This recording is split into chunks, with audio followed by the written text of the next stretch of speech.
প্রত্যেকটা মানুষের নিজস্ব একটা স্মেল আছে। নিশান চুল বড় রাখে, নিশান টি শার্ট পরে, নিশানের বায়োডাটাতে যে তার লাইফস্টাইল যেরকম সেটা ফলো না করলেও চলবে। কখনো রেড কার্পেট আমার হাঁটতে খুবই সবসময় অস্বস্তি লাগে। কে কি পরে আসলো সেটার উত্তর আমি খুবই দিতাম যে বঙ্গবাজার থেকে জিনিসপত্র পরে আসছি। কোথাকার কোন টি শার্ট পরছে এটা ইম্পর্টেন্ট না। আর আমার কাছে মনে হয় যে এটা খুবই আমার কাছে ছোটলেকি লাগে। BR540 বাকারাত রুশ একটা পারফিউম আছে ফ্রান্সের, ওদি ফিলের অনেক কিছু আমার ভালো লাগে। হ্যাঁ, অবভিয়াসলি যখন চরিত্রের মতো তো ফ্যাশনটা থাকতে হবে, তো সেখানেও যেমন নিশান চুল বড় রাখে, নিশান টি শার্ট পরে, বেল বটম কাটের সেমি বেল বটম বলা যেতে পারে, ট্রেন্ডি সে জিন্স পরে, ডেনিম পরে, সে বুট পরে, সামটাইমস কেটস পরে। শুধু এতটুকু ফলো করলেই হবে।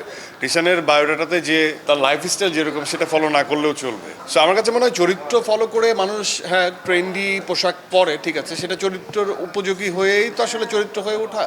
বাট সোফার আমি কমফোর্ট ফিল করি, খুবই কমফোর্টেবল থাকতে, খুবই সিম্পল থাকতে। অতি রঞ্জিত, অতি বাড়াবাড়ি আমার একদমই পছন্দ না।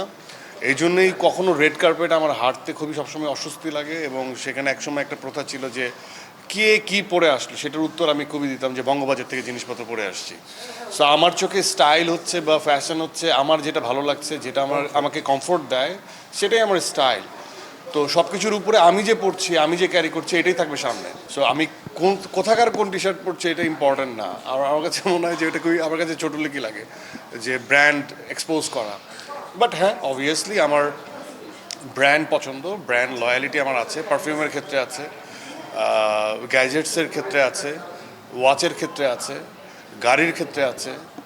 আর আমি খুব বেশি একটা নিজের যত্ন নেই না, শাওয়ার নেই, চুল মুছি আর কাপড় চোপড় পরে বের হয়ে যাই। এই না, আমার কাছে প্রত্যেকটা, যেমন আমি ঘড়ির হিস্ট্রি নিয়ে ঘাটাঘাটি করি। ঘড়িতে যারা ঘড়ি কেনেন, টাকা হলেই একটা ঘড়ি কিনে ফেলেন। বাট আমার কাছে মনে হয় যে যেসব ঘড়ির ক্ষেত্রে হিস্ট্রি ঘাটাঘাটি করা উচিত, যেটা একটু লিজেন্ডারি। অনেকে স্যুটের সাথে ড্রেস ওয়াচ পরেন না, হয়তো বা ফ্লাইট মাস্টার পরে ফেলে বা ডাইভার্স ওয়াচ পরে ফেলে। সো ওগুলো একটু ঘাটাঘাটি করার ব্যাপার আছে, যে একটা ওয়াচ আমি কোন ওয়াচটা, তার থেকে এরকম হাত শূন্য থাকা অনেক বেটার। সো আমার কাছে মনে হয় যে প্রত্যেকটারই একটা ইমোশন আছে। তো আমি ওটা নিয়ে ঘাটাঘাটি করি।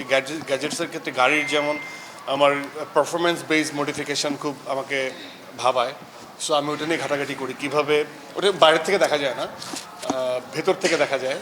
সো যারা কার এনথুজিয়াস তারা বুঝতে পারে। এবং পারফিউমের ক্ষেত্রেও কিছু বলতে পারি আমার পছন্দের, না বললে আবার ভাববেন যে বললাম না। আমার যেমন BR540 বাকারাত রুশ একটা পারফিউম আছে ফ্রান্সের, মনে হয় ফ্রান্স ওরিয়েন্টেড, ওইটা খুব ফেভারিট। ক্রিডের অ্যাভেন্টাস খুব অল টাইম ফেভারিট। তারপর হচ্ছে ব্লু দ্য চ্যানেলের মানে অনেক অনেক পারফিউম আছে যে পছন্দ। টম ফোর্ডের ওদি ফিলের অনেক কিছু আমার ভালো লাগে। বোঝাই যাচ্ছে নিশো ব্র্যান্ড একদমই পছন্দ হ্যাঁ, করে না। তো এগুলো আমার কাছে মনে হয় যে এগুলো আগবাড়িয়ে বলা মানে হচ্ছে আমার সম্পর্কে কেউ একজন হয়তো বা যখন জানতে চাবে তখন হয়তো বা জানতে পারবে। বাট এগুলো আগের থেকে আগবাড়িয়ে বলাটা আমার কাছে একটু শো অফনেস লাগে। সো আমি খুব মনে হয় যে সিম্পল থাকা ভালো, এবং প্রত্যেকটা মানুষের নিজস্ব একটা স্মেল আছে, সেইটা উপভোগ করা অনেক ইম্পর্টেন্ট। নিজস্ব একটা কালার আছে।